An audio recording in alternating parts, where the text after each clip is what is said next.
Welcome back to the Floriani Software Fundamentals video series on FTCU. My name is Mark Garetz and I'm a National Floriani educator. And in this section we're going to be covering one of the most powerful features in FTCU, and that's our Save2Sew function. So Save2Sew is probably one of the most useful features in FTCU, especially for beginning embroiderers. And Save2Sew, in a nutshell, what it's going to do is it's going to evaluate your embroidery design, whether it's something that you've created or something that you've purchased, and it is going to try to adjust it to get optimal stitching, not only for the design itself, but also for the fabric that you are going to stitch it out on. In addition, Save2Sew is going to recommend the perfect stabilizer recipe for this design on your chosen fabric right now, and that's really a very huge feature. So in order to demonstrate and show you how Save2Sew works, I've created an intentionally bad design. Now, when you look at it like this, in a normal view it looks perfect. This satin stitch is snugged right up against this fill stitch, and my black outline goes right up against the edge. So a little trick I'm going to give you now is, if you look at an embroidery design and it looks just like this, that's a big red flag that this digitizer didn't actually put in any push and pull compensation for this design. And we've talked about what push and pull compensation is, but just as a review, I am going to turn off my 3D mode and we'll go over it here real quick, and I'm going to zoom into a little part of this design right here so we can see. Now, this is my fill stitch over here, and it's snugged right up against this satin stitch right here, and this is my black running stitch outline here, and it's snugged right up against the edge of that satin stitch. And what's going to happen when this stitches out is that this fill is going to pull in this direction, this satin is going to pull in this direction, and this run stitch, since this side of the satin is going to pull in as well, is going to just be hanging out here in the air, and there'll be a little gap between it and it won't line up. And there's a similar problem with the run stitch on the other side, and because of push, the run stitch will not line up on the top and the bottom. Now, before I actually run Save2Sew, let's take a look at a couple of things. First of all, take a look at this large zigzag stitch here. This is the underlay that goes under this satin. Now, that's a valid underlay for a satin, and it's the default when you put in a satin, but it may not be the underlay you need for the fabric that you're going to stitch it out on, so just remember what that looks like. Also, we're going to come up here to the top, and we are going to look and see how many stitches this has. So you can see right here it has 10,532 stitches in this design. So what Save2Sew is going to do when we invoke it is it's going to do 4 things for us in terms of the design. It is going to adjust the density of the individual stitch elements for the fabric that we're going to stitch it out on. It's also going to adjust the underlay for the fabric that we're going to stitch it out on. It's going to adjust the push and pull compensation for the fabric that we're going to stitch it out on. And it's also going to apply a bunch of other little things that we kind of keep secret, and we're not going to tell you what they do, but they do help the design. And then, of course, the last thing it's going to do is it's going to recommend our stabilizers, and then it's going to allow us to save the design. So we're going to go ahead and invoke it. Now, there's 2 ways to get to Save2Sew. One is right here with the Save2Sew icon. The other is you can come here to File and click Save2Sew. So we're going to do it with the icon here. And when you start up Save2Sew, it's going to first ask you what kind of fabric that you want to choose. And there are lots and lots of different fabrics in here you can choose. And for our demonstration, we're going to say we're going to put this on a knit t-shirt. So I'm going to come down here to knit t-shirt, and you'll notice that there are 2 settings here for each type of fabric. One is called I didn't digitize, and the other is called I digitized. So what do these mean? I didn't digitize means that you bought this design from a reputable digitizer, and it already has been compensated and adjusted, and it looks pretty good. Maybe we just need to tweak it a little bit because you are sewing it out on a different fabric or substrate than the digitizer designed it for. So that's what I didn't digitize is. And by the way, if you use our auto digitizer, which we haven't covered yet, you also want to choose I didn't digitize, because our auto digitizer is going to put in the compensation for you automatically.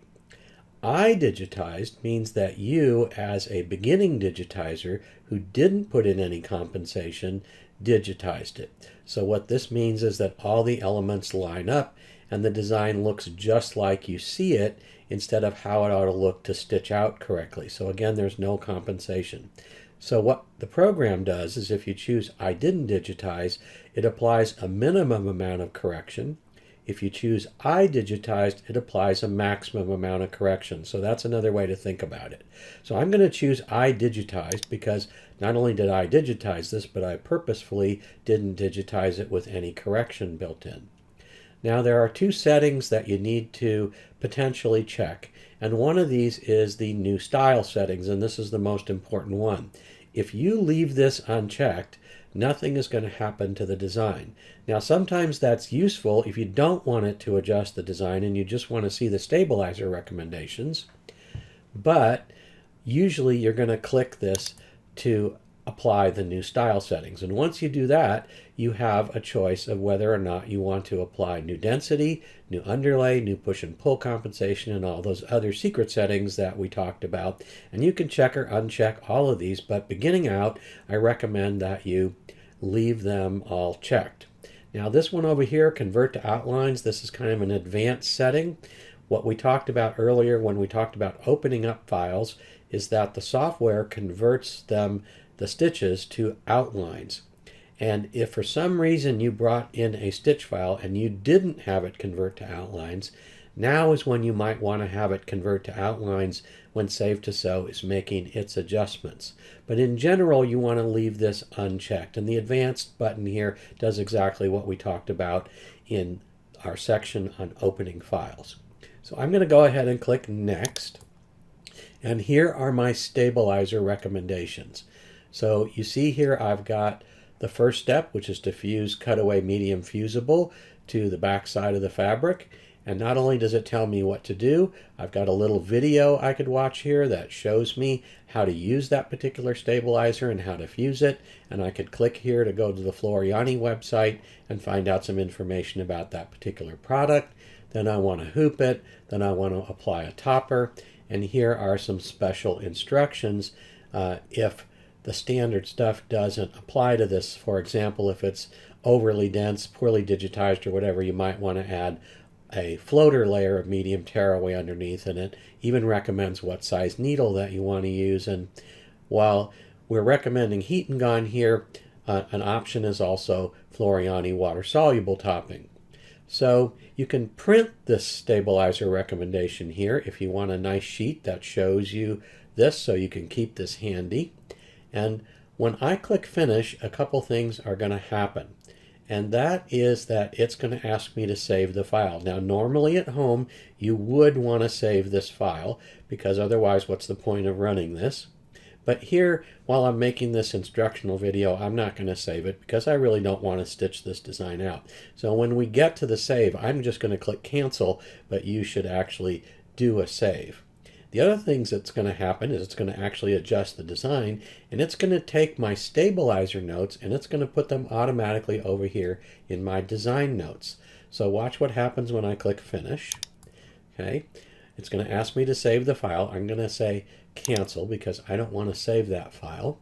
And you'll look over here. Here's my design notes with my shortcut stabilizer recommendations. And this will become a permanent part of the file as long as I remember to save it as a WAF file.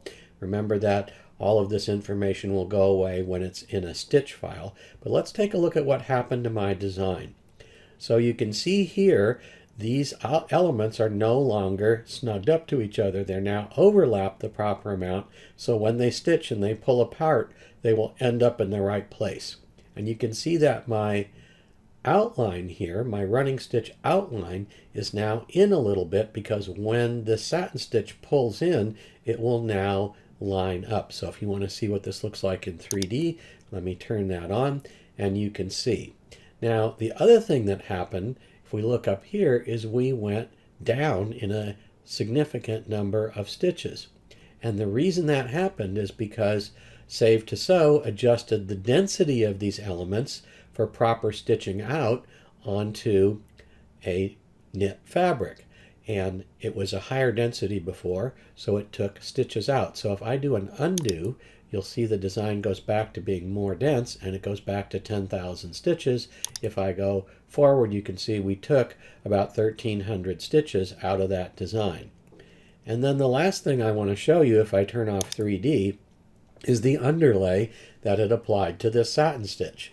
You'll remember before, if I undo, that satin stitch was a single zigzag, and if I go forward, now it's a double zigzag. And actually we call this a zigzag underlay, and you'll notice it also has a center run, and it also has some edge travel on it. And so it really changed this underlay a lot, because this is the proper underlay that you need for a satin stitch on a knit t-shirt. So that in a nutshell is how Save2Sew works. I just want to talk to you about a couple of other things, and things that I have learned over the years, not only in a workflow sense, but also in questions that come up all the time since. And that is that when you invoke Save2Sew, first thing is it's going to ask you for a type of fabric. Now sometimes in here it actually now has a type of garment, all right? And we make an assumption that it's a stretchy knit when it's a baby onesie, because they are. So you just kind of have to be careful about that. If, you know, for some reason you had a backpack and it was made out of a stretchy fabric instead of a solid denim or nylon type fabric, you'd want to be aware of that. And then not every single fabric type that is out there is in here. And so if you have a fabric type that's not in here, you want to just try and pick something that is similar. All right, so a lot of times people say, well, where is a quilt cotton in here? And actually, if you scroll all the way down here to quilting, you'll get that. But if you come up here, you know, a cotton percale, or even a broadcloth or something, or a muslin, those are very similar in structure to a quilt cotton. So as long as you pick something that's in the ballpark of the fabric that you're sewing out on, you'll be okay. I'm going to go ahead and cancel that, because the last thing I want to talk to you about is a workflow. Now you can work with Save2Sew any way that you like, but my preferred way of working with it is once I have run Save2Sew. In fact, even before I've run Save2Sew, I will save my master file, and I'll call it something like design master, and I'll put the word master in it so I know that that's my original file. Then when I run it through Save2Sew, I will save it again in the WAF format, and I'm always going to save my master in the WAF format, don't forget. I will save my processed file that I've run through Save2Sew again as a WAF file, but I will now name it something like design for knit t-shirt. And I will save it in the WAF format, and then I will save it again. And you don't need to run Save2Sew again. You can just do a file save as right from here. So you would come up here and you would say file save as, and then I would change it from the WAF to my stitch format and save that. Again, I would be keeping my name as design for knit.pes, for example, so I always know that that's the one that I want to take to my machine. Now if I want to sew this out on another fabric at a later date, I wouldn't start out with the one that I've already modified for the knit t-shirt. I would start out with my master WAF file and rerun that one through Save2Sew, and I think you get better results that way.